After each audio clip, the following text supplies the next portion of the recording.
Viewers, আশা করি ভালো আছো। প্রতিবারে নিয়ে আপনার সামনে নতুন আরেকটি ভিডিও নিয়ে চলে আসলাম।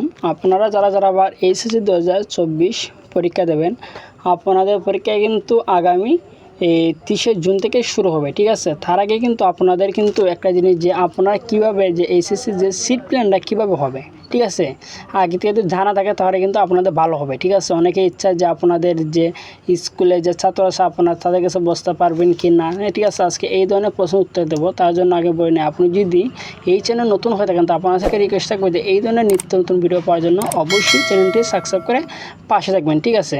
আপনার যে সিট প্ল্যানটা হবে, ঠিক আছে, আপনার পাশে কি আপনার এই যে বিদ্যালয়ে আপনি পড়েন সেই বিদ্যালয়ের ছাত্র কি থাকবে কি না, বা অন্য বিদ্যালয়ের ছাত্র থাকবে, ঠিক আছে। আজকে এই নিয়ে আলোচনা করব।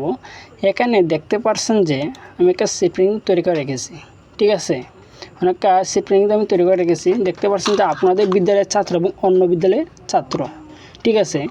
এখানে যে আপনারা এসএসসিতে যেভাবে বসেছিলেন, যার পরে যে এসেছিল, অর্থাৎ এভাবে কিছু ছাত্র পড়ে, অর্থাৎ আপনি যে এইচএসসি যে আপনারা যে স্কুলে আছেন, কলেজে পড়ে এসেছেন, আপনারা যে রেজিস্ট্রেশন করাইছে সেই রেজিস্ট্রেশন অনুসারে কিন্তু আপনারা কিন্তু সিট প্ল্যানটা হবে, মানে একজনের পর একজন যে, ঠিক আছে। এখানে দেখতে পাচ্ছেন যে একটা সিটের মধ্যে কিন্তু দুইজন, আমি জুম করে দেখে আপনার সুবিধার্থে, একটা সিটের মধ্যে কিন্তু দুজন করে থাকবে, ঠিক আছে। দুজনের মধ্যে কিন্তু যে বাম দিকে যদি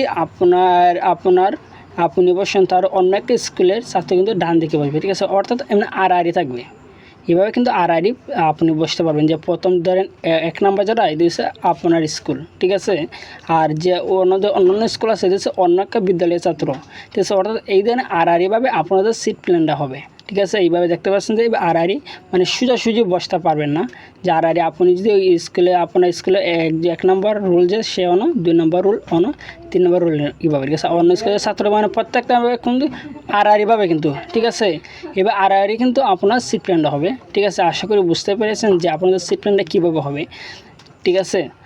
আজকে এই ছিল আলোচনা যে আপনার সিট প্ল্যানটা কীভাবে হবে। যদি ভিডিওটি ভালো লাগে অবশ্যই একটি লাইক দেবেন, আর যদি এই চ্যানেল নতুন হয়ে থাকেন তো আপনার কাছে রিকোয়েস্ট থাকবে এই ধরনের নিত্য নতুন ভিডিও পাওয়ার জন্য অবশ্যই চ্যানেলটি সাবস্ক্রাইব করে পাশে থাকবেন। ধন্যবাদ, দেখা হবে অন্য কোনো ভিডিওতে।